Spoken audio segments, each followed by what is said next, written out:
dari Badan Bantuan Hukum Advokasi Rakyat PD Perjuangan, dan juga dengan melibatkan tokoh-tokoh pro demokrasi dan juga beberapa penasihat hukum yang kredibel, memiliki reputasi untuk mempersoalkan berbagai anomali demokrasi yang terjadi, baik itu di Banten, di Sumatera Utara, Jawa Tengah, maupun juga beberapa di wilayah lainnya seperti Sulawesi Utara, di mana penggunaan parcok itu memang sangat masif, bahkan sampai masuk ke tempat-tempat gereja.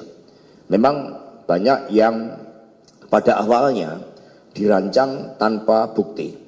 Perintah-perintah diberikan secara tertutup, penggunaan instrumen parcok dilakukan secara tertutup. Tetapi kami mengucapkan terima kasih karena di tengah-tengah berbagai intimidasi banyak yang kemudian menyatakan berani untuk melakukan perlawanan. Kami memberikan apresiasi karena banyak yang terinspirasi dengan saudara Endah di Kabupaten Gunung Kidul ketika yang bersangkutan berani melawan arogansi dari aparatur negara yang digunakan pada saat Pilpres. Ternyata kemudian rakyat bersimpati dan yang bersangkutan akhirnya terpilih sebagai Bupati Bupati Gunung Kidul. Demikian pula saudara Masington tadi dari Tapanuli Tengah juga sudah melaporkan kepada DPP telah terpilih justru dengan rekam jejak yang sangat kritis terhadap pemerintahan Jokowi saat itu. Saudara Masington mendapatkan bonus elektoral sehingga akhirnya dipilih sebagai bupati di Kabupaten Tapanuli Tengah. Dan begitu banyak cerita-cerita yang membangkitkan suatu semangat bahwa kebenaran pasti akan menang. Ketika PD Perjuangan mempersoalkan terkait dengan reposisi Polri sebagai suatu wacana kritis yang diberikan kepada PD Perjuangan sebagai aspirasi dari rakyat, aspirasi dari tokoh-tokoh pro demokrasi, apa yang dilakukan oleh PD Perjuangan tetap berada pada koridor-koridor konstitusi. Kami sangat menghormati Polri Merah Putih yang berjuang bagi tegaknya hukum di negeri yang seharusnya sangat demokratis ini. Tetapi di dalam praktek melalui Pilpres 2024 dan Pilkada 2024 yang baru saja selesai, ternyata banyak instrumen-instrumen parcok yang digunakan sebagai alat kekuasaan. Maka kami mengajak kepada seluruh masyarakat Indonesia, mari kita selamatkan demokrasi. Agar apa yang disampaikan oleh Prof. Ikrar Nusa Bakti untuk memulihkan demokrasi yang rusak akibat Jokowi, tidak lagi diperlukan 5 kali pemilu, itu bisa kita percepat apabila rakyat juga berani untuk menegakkan kebenaran di dalam mengungkapkan penyalahgunaan kekuasaan dari alat-alat negara dan sumber-sumber daya negara-negara tersebut. Terima kasih, dan selanjutnya kepada rekan-rekan pers kami berikan kesempatan untuk tanya jawab. Silakan. Tolong Pak dibantu. Silakan.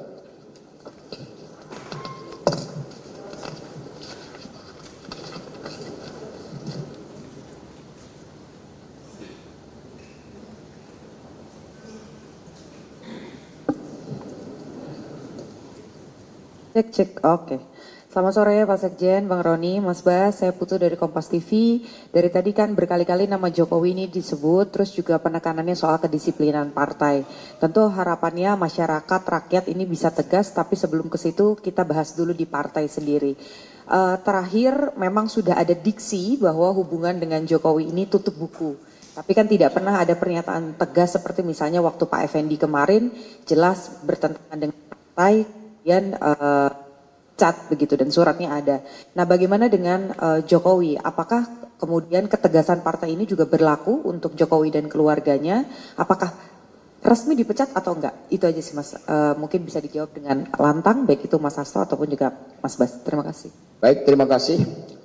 Jadi ketika Saudara Gibran dan Bobi dicalonkan oleh partai politik lain, dan kemudian itu juga di-endorse oleh Bapak Jokowi, apalagi melalui suatu proses mencederai konstitusi dan demokrasi itu terbukti dengan pelanggaran etik yang sangat berat terhadap saudara Anwar Usman, maka pada saat itu juga ketika konstitusi saja dikebiri, maka otomatis status seluruh kelekatan keanggotaan yang berkaitan dengan PDI Perjuangan sudah dinyatakan berakhir.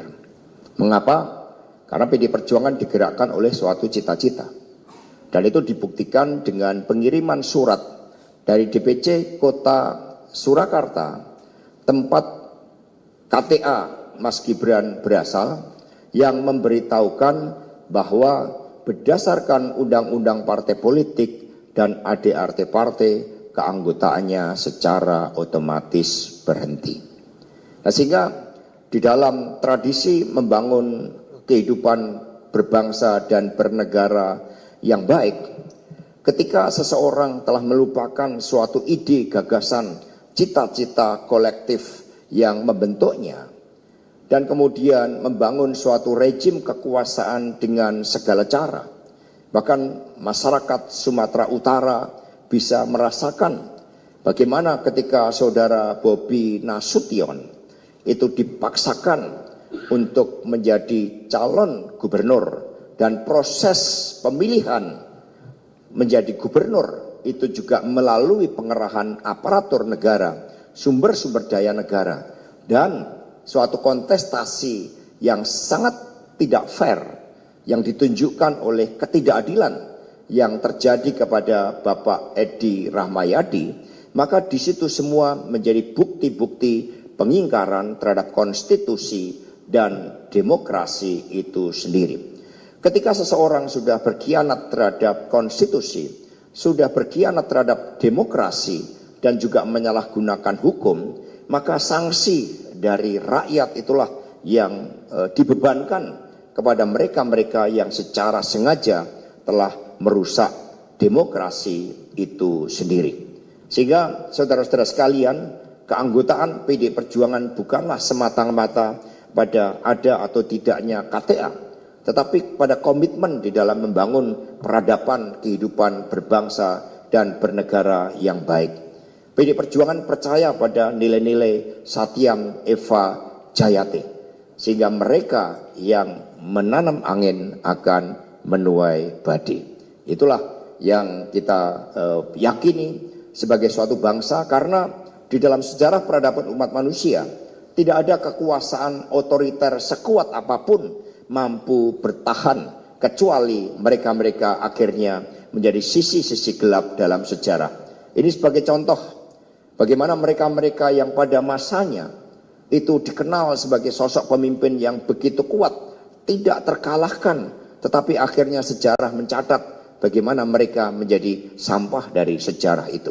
Demikian dari kami, terima kasih. Next. Silakan diatur. Izin cek.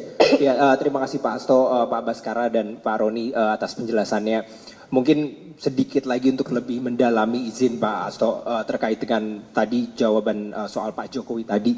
Karena memang ini menjadi satu pertanyaan besar baik untuk rakyat, tentu juga untuk kader dan simpatisan PDIP sendiri sebenarnya. Ketika kemarin Pak Jokowi juga sempat bilang ketika diwawancara bahwa masih menyimpan KTA-nya itu di rumah. Tapi kalau kita ingat dalam dinamikanya PDIP sendiri kan sebenarnya sudah pernah tegas dalam soal Pak Effendi, lalu kemudian Budiman Sujatmiko dan berbagai macam kader PDIP sebelumnya begitu, sehingga memang perlu ditegaskan kembali soal apakah memang KTA itu masih ada di Pak Jokowi dan belum berproses soal surat rekomendasi pemecatan atau seperti apa Pak Hasto. Terima kasih.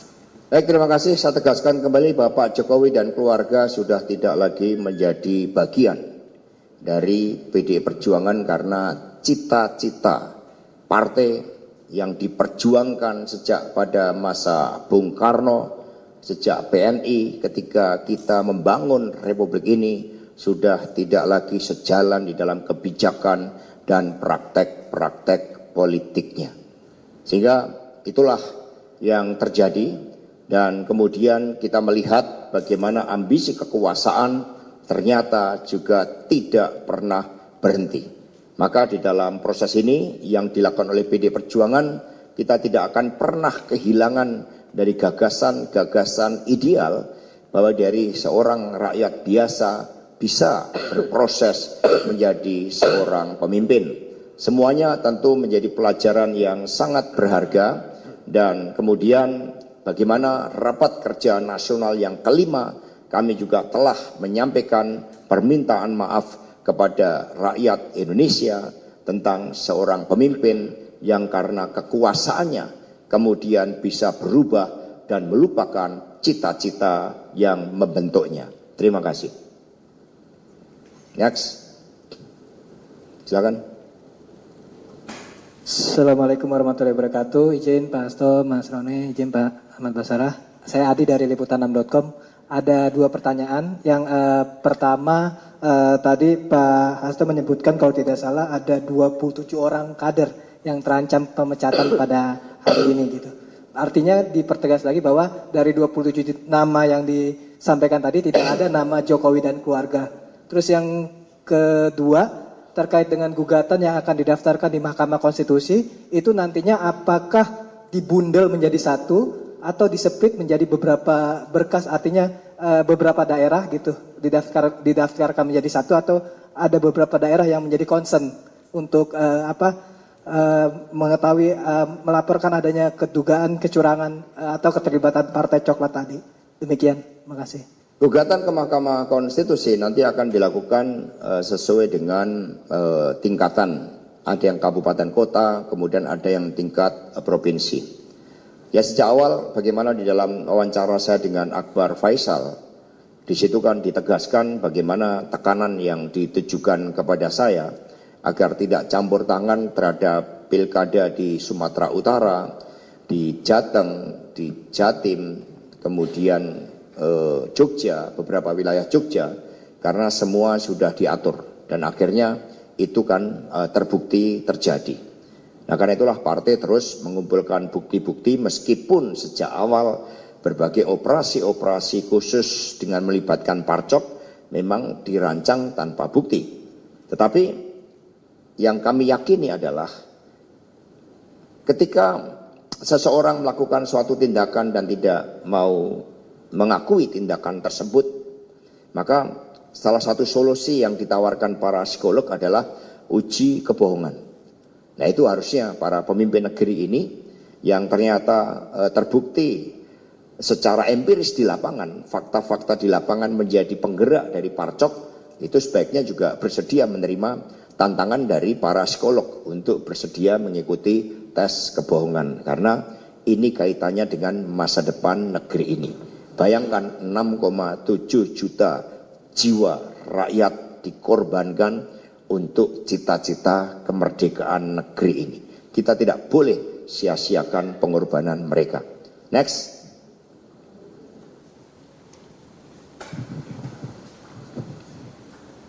Sore Mas, saya Yogi dari Harian Kompas.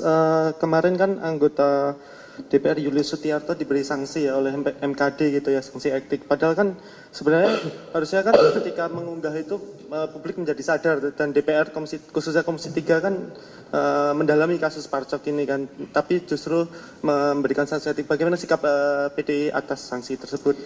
Ya, kami memberikan dorongan kepada saudara Julius untuk tidak pernah berhenti karena setiap anggota DPR punya kebebasan untuk bersuara, kebebasan dan juga dilindungi hak imunitas. Sehingga apa yang terjadi di MKD juga menunjukkan bagaimana hegemoni kekuasaan itu bekerja.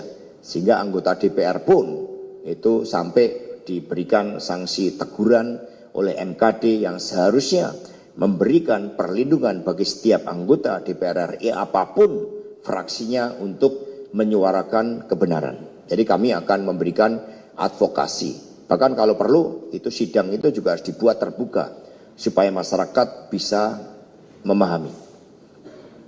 Next. Silakan.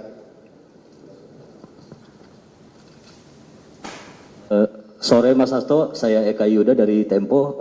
Mas, selain opsi gugatan sengketa di MK, PDIP menyiapkan opsi untuk pansus kecurangan nggak?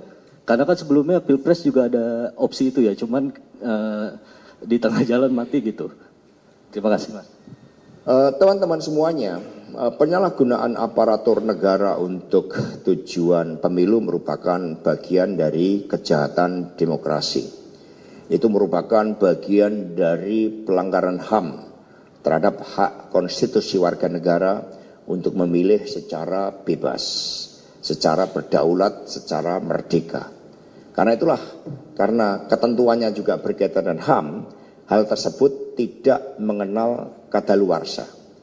Nah karena itulah saat ini yang kami syukuri kesadaran masyarakat sipil itu semakin kuat. Kesadaran rakyat untuk melakukan koreksi itu juga semakin kuat. Itu bisa terlihat misalnya dengan kasus penembakan Gama yang mula-mula mau mencoba ditutupi dengan memasukkan skenario terjadi tawuran, ternyata masyarakat kemudian bergerak melakukan perlawanan.